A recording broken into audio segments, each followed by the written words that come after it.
Pengaruh ICT terhadap masyarakat.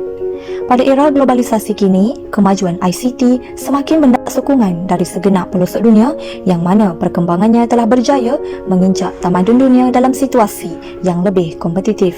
Di Malaysia, teknologi maklumat dan komunikasi merupakan agenda baru yang begitu diberikan perhatian. Kerajaan telah mengambil pelbagai langkah yang efisien untuk menerapkan budaya ICT dalam masyarakat. Walau bagaimanapun, kita dapat lihat bahawa pengaruh ICT dalam masyarakat mengandungi pro dan kontra yang tersendiri. Apakah antara kebaikan dalam penggunaan ICT? Antaranya ialah melalui cara berkongsi. Teknologi maklumat banyak digunakan sebagai salah satu medium untuk menyampaikan perkongsian. Sebagai masyarakat, kita perlu bijak dalam menyampaikan sesuatu perkongsian maklumat di alam maya. Misalnya, elakkan daripada berkongsi maklumat peribadi di media sosial secara sembarangan. Oleh itu, privasi individu dapat dipelihara daripada tersebar kepada anasi luar. Perkongsian perkara-perkara yang bermanfaat amat digalakkan seperti tips memasak, ceramah keagamaan dan sebagainya. Seterusnya ialah melalui cara menasihati. Penggunaan ICT ini dapat digunakan sebagai medium untuk saling menasihati sesama anggota masyarakat.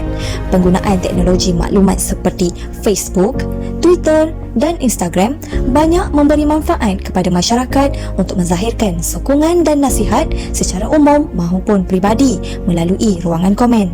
Etika masyarakat dalam menyampaikan teguran menggunakan wadah media sosial mestilah tidak menjatuhkan maruah atau mengaibkan satu sama lain. Dalam erti kata lain, kita digalakkan untuk menyampaikan teguran atau nasihat melalui mesej peribadi iaitu personal message. Yang terakhir adalah melalui cara menyantuni etnik berbeza.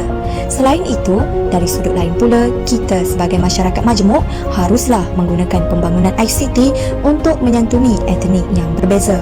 Kepelbagaian etnik menjadikan kita sebagai sebuah negara yang unik.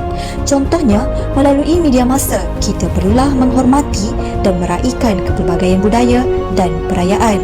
Justru itu, sebagai negara yang berdaulat, kita mestilah menjaga sensitiviti semua kaum dan agama, terutamanya di platform media massa.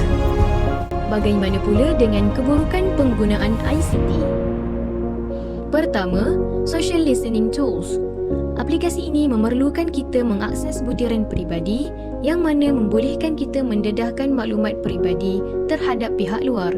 Contohnya, linkdataselfie.it digunakan untuk mengakses maklumat seseorang di laman aplikasi Facebook. Oleh itu, jangan sesekali beri maklumat peribadi kepada pihak yang salah. Pastikan butiran peribadi anda selamat agar sukar digodam oleh penggodam. Berita palsu. Penyebaran berita palsu boleh mencetuskan panik dalam kalangan masyarakat. Contohnya, penyebaran berita palsu berkenaan penularan virus COVID-19 yang tidak dikeluarkan oleh pihak Kementerian Kesihatan Malaysia KKM. Maka, berlakunya panic buying dalam kalangan masyarakat. Kita mestilah periksa kesahihan sesuatu berita dahulu sebelum mempercayai dan berkongsi tentangnya di media sosial. Janganlah berlumba-lumba menjadi orang pertama yang menyebarkan sesuatu perkara walhal ia hanyalah palsu dan boleh menyebabkan fitnah serta pergaduhan. Ingat, tak pasti, jangan kongsi. Deepfake. Aplikasi ini digunakan oleh pihak tertentu untuk menjatuhkan reputasi individu di mata masyarakat, terutamanya tokoh-tokoh terkemuka.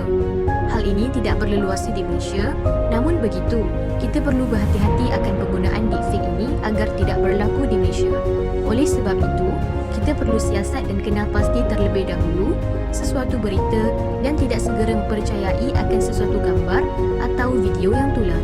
Sehubungan dengan itu, kita mestilah mengamalkan nilai murni dalam kehidupan seharian agar tidak mencetuskan sebarang konflik atau permusuhan dengan sesiapa. Kesimpulannya, sebagai rakyat Malaysia yang tinggal di zaman arus pembangunan ICT, kita wajarlah mengamalkan etika yang baik dalam menggunakan media sosial dan mengelakkan penyalahgunaan ICT demi menjaga keharmonian negara dan masyarakat. Ingat, tak pasti, jangan kongsi.